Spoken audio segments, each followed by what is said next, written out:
CM Revanth Reddy సవాల్ను స్వీకరించారు. మాజీ మంత్రి హరీష్ రావు రుణమాఫీ చేసేది నిజమైతే రేవంత్ గన్ పార్క్ దగ్గరికి రావాలని మరో సవాల్ చేశారు. ఇద్దరి రాజీనామా లేఖలను మేధావులకు ఇద్దామన్నారు. తాను మాట తప్పితే రాజీనామా లేఖను స్పీకర్కు ఇస్తారని చెప్పారు. రేవంత్ రుణమాఫీ చేయలేకపోతే ఆయన రాజీనామాను మేధావులు గవర్నర్కు ఇస్తారని చెప్పారు.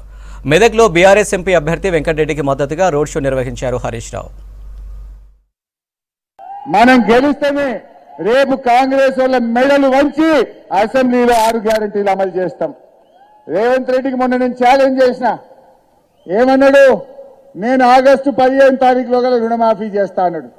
రేపు మళ్ళా మెదక్ నుంచి రేవంత్ రెడ్డికి ఛాలెంజ్ చేస్తున్నా, రేపు పొద్దున 10 గంటలకు అసెంబ్లీ ముందు అమరవీరుల స్తూపం దగ్గరికి నేను వస్తా ఉన్నా. నా రాజీనామా లేఖతో నువ్వు వస్తావా?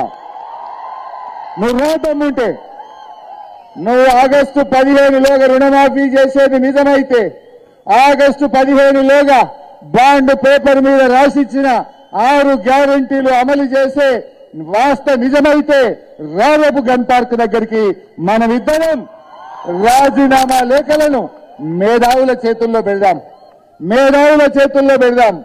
ఆగస్టు 15లోగా నువ్వు 6 గ్యారెంటీలను రుణమాఫీని అమలు చేస్తే నా రాజీనామా లేఖ తీసుకుపోయి స్పీకర్ గారికి ఇస్తారు.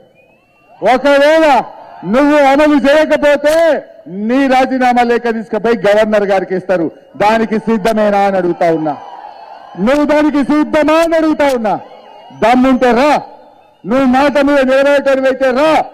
కానీ రాకపోతే తెలంగాణ ప్రజలకు అర్థమవుతుంది నువ్వు కొడంగల్ రాజకీయ సన్యాసం తీసుకున్నావన్నట్టు. తోక ముడిచినట్టే, ఇప్పుడు కూడా నువ్వు తోక ముడిచినట్టే. అందువల్ల మనం ఆలోచించాలి. రేవంత్ రెడ్డి మనల్ని మోసం చేసిండు, కాంగ్రెస్ పార్టీ మనల్ని మోసం చేసింది. ఇక్కడ ఎమ్మెల్యే గురించి కూడా మీకు బాగా అర్థమైనట్టుంది, నాకంటే ఎక్కువ. 3 నెలల్లోనే మంచిగా మనసున పట్టిందా లేదా?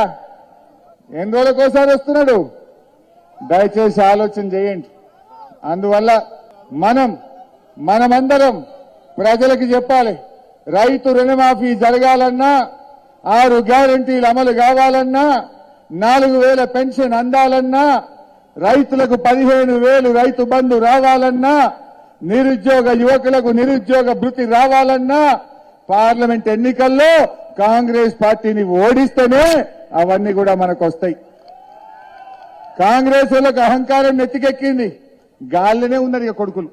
వాళ్ళను భూమి మీదికి తేవాలంటే, కాంగ్రెస్ వాళ్ళని భూమి మీదికి తేవాలంటే వెంకట్రామరెడ్డి గారిని పార్లమెంటుకు పంపాలి. గట్లయితే వాళ్ళు భూమి మీదకి వస్తారు, అప్పుడు వాళ్ళకి సోయికి వస్తారు. దయచేసి ఆ విషయాలు ఆలోచించండి. కేసీఆర్ ఏమో మెదక్ను జిల్లా చేసిండు, సంగారెడ్డిని జిల్లా చేసిండు, సిద్దిపేటని జిల్లా చేసిండు. రేవంత్ రెడ్డి ఏమంటుండే, జిల్లాలు ఎక్కువైనాయి, జిల్లాలు వీకేస్తా, దీన్ని ఎన్ని జిల్లాలు కమ్మి చేయాలనో నిర్ణయించడానికి కమిషన్ వేస్తాడట. అంటే మెదక్ జిల్లా పోవాలనా?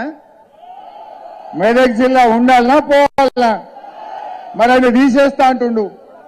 కేసీఆర్ ఏమో 40 ఏళ్ల కళ, ఎన్ని పోరాటాలు, ఇదే రామదాస్ చౌరస్తాలో మెదక్ జిల్లా కావాలని ఎన్ని నిరాహార దీక్షలు, ఎన్ని ధర్నాలు, ఎన్నికల ముందు ఎంతమంది మాట ఇచ్చి తప్పిండ్రు. మాట ఇచ్చి నిలబెట్టిండు కేసీఆర్.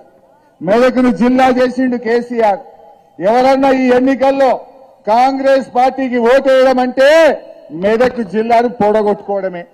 మన జిల్లాను వద్దనుకుంటే, వచ్చిన జిల్లా జారిపోవాలంటే మళ్ళా కాంగ్రెస్ వాళ్ళకు ఓటేయాలి.